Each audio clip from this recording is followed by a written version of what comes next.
This video is sponsored by Squarespace. You always complain that this hobby is so expensive, and I guess it can be. But today we're gonna prove that you can start with Warhammer with almost nothing. Hey Lucas, $50. You have until tomorrow to do something cool.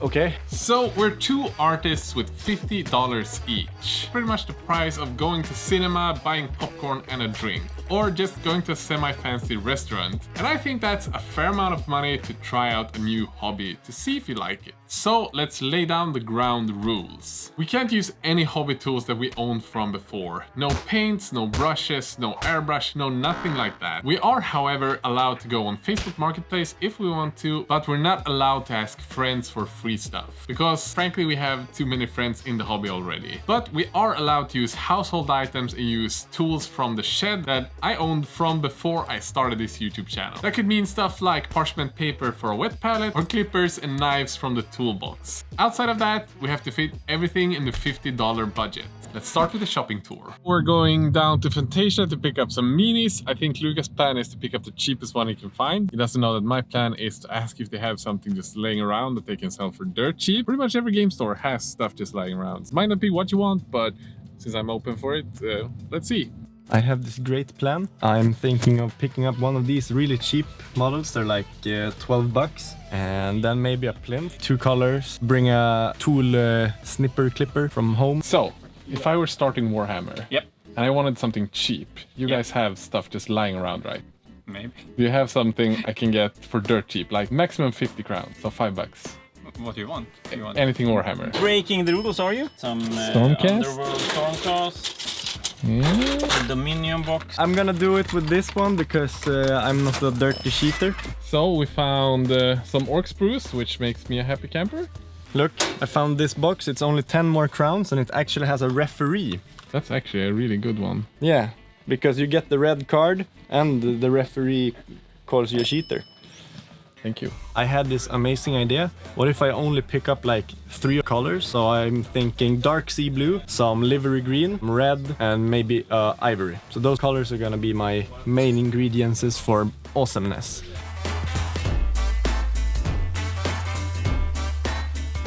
I think I'm done here. Let's go. Heading to the hardware store, pick up brushes for me, because I found a brush set. Hopefully it's usable, I have no idea. He took the safe route and picked one up from Fantasia. This might have been a terrible idea. The brushes don't look like the best. I think I might be able to salvage them maybe. Lucas might have been the smart one here. I got me some wooden cutlery. Spoils of the quest. Sticks. So I need to find something to make a plinth from. Yeah, I'm just looking through my garage because I have a lot of garbage in here. Hooray! And with that, I'm ready to roll. And this is the loot I got to work with. A spray can, 2 miniatures, grass tufts, milliput, 6 paints, glue, and brushes. Bringing the total to 496 crowns. That's $49. Nailed it. So with some tools from the shed, I started building the miniatures together. Even if I get some stress marks from cutting the spruce, the knife was an even bigger issue. Luckily, there was not a lot of mold lines, so even if I didn't have the sharpest tool in the shed, it kind of worked. I then started building up the scene using some free stuff I had at home and found out and about. I broke up some cork coasters that we had from IKEA, some wooden sticks, toothpicks as skewers, and a root that would be as a tree.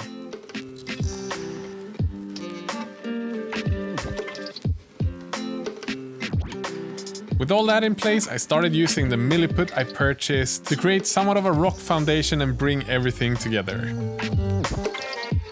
It would have been nice with some silicone sculpting tools, but I guess it's okay with the toothpick and the back of my painting brush. But if I would have had like $30 more, that would definitely have been one of the things that I would have purchased. When the milliput needs 4 hours to dry, I'm gonna start painting on these bad boys. So I'm gonna set up the palette and we can start painting.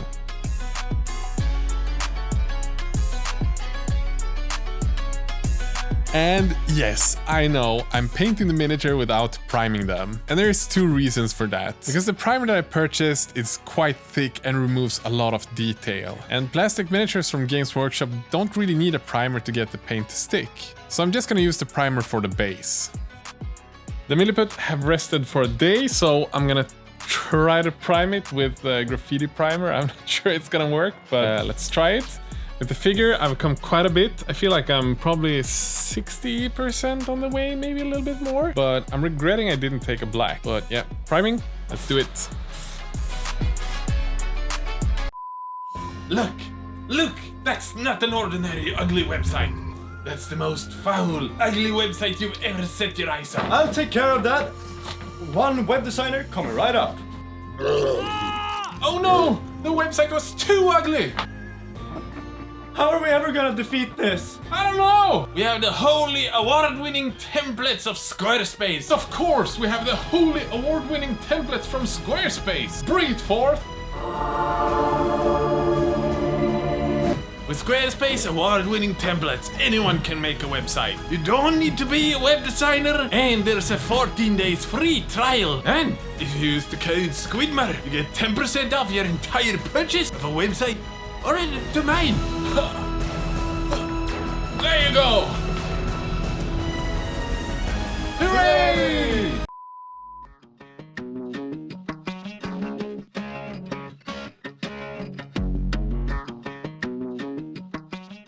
And I know maybe it wasn't the greatest idea to paint two figures in yellow armor and golden yellow armor without any airbrush or even a white primer. Because quite frankly, yellow pigments tend to be quite poor, so I have to paint many layers to make it look good. But other than that, and of course missing a good black paint, I feel like I made quite good choices for my colors.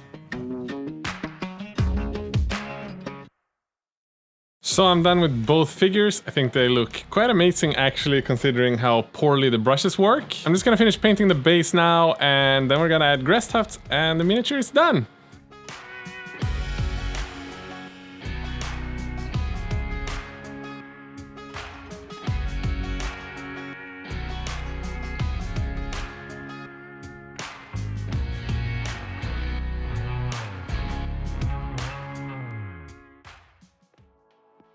Lucas picked up 6 paints, a Citadel brush, a Necromancer, super glue, some grass tufts, and a black primer. For a total of 472 Swedish crowns. That's $46.50.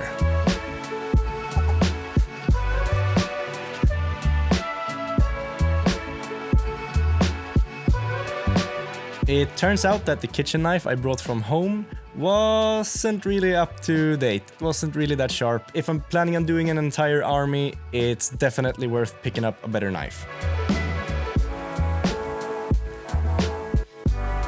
And just like Emil, I actually stole some cork coasters from my kitchen, but don't tell my girlfriend because I haven't told her yet, so shh.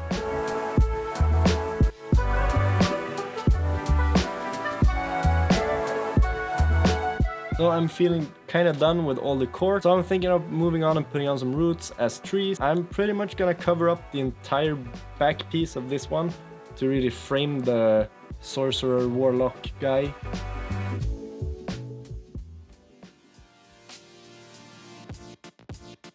And since I didn't want to ruin my expensive brush painting the base, I came up with the brilliant idea of using Q-tips, which surprisingly worked really well, and I strongly recommend you doing this if you don't have a lot of brushes and want to cover a big base area in a little amount of time.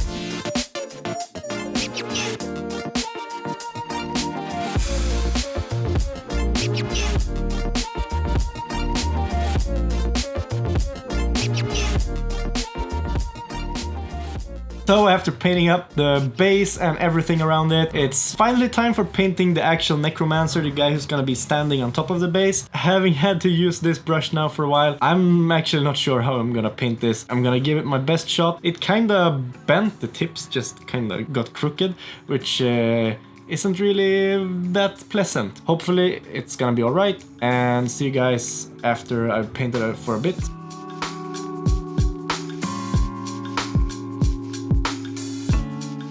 Despite the brush not having a tip for nearly 90% of the process, I still feel like I had the upper hand on Emil regarding painting details, so I mostly focused on painting a dark atmosphere, which meant I could really cut some corners here and there.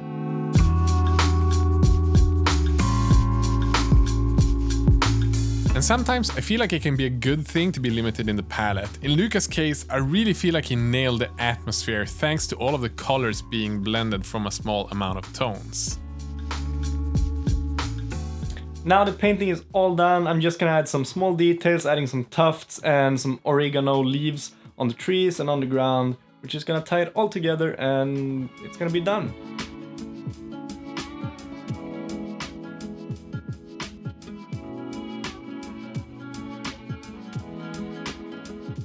So, did you enjoy it? Yeah, very much. I think it's always fun when you get to challenge yourself to paint something and build something with a limited amount of things or palettes or whatever. It almost always turns out better than you expected because it's like you actually finished something. Yeah, and in like one day. So that's amazing. Before we do the grand reveal of both the amazing pieces, honestly, yours is probably my favorite. I loved it. I loved it too. We just want to thank all of the awesome patrons that every month pledge $1 or $2. You guys have no idea how much it means to us. If you want to help out, you can follow the link down in Patreon below, and we also do updates there, so you get to see every week what we're gonna do the coming 2-3 weeks. So that's kind of awesome. But now it's time for a grand reveal.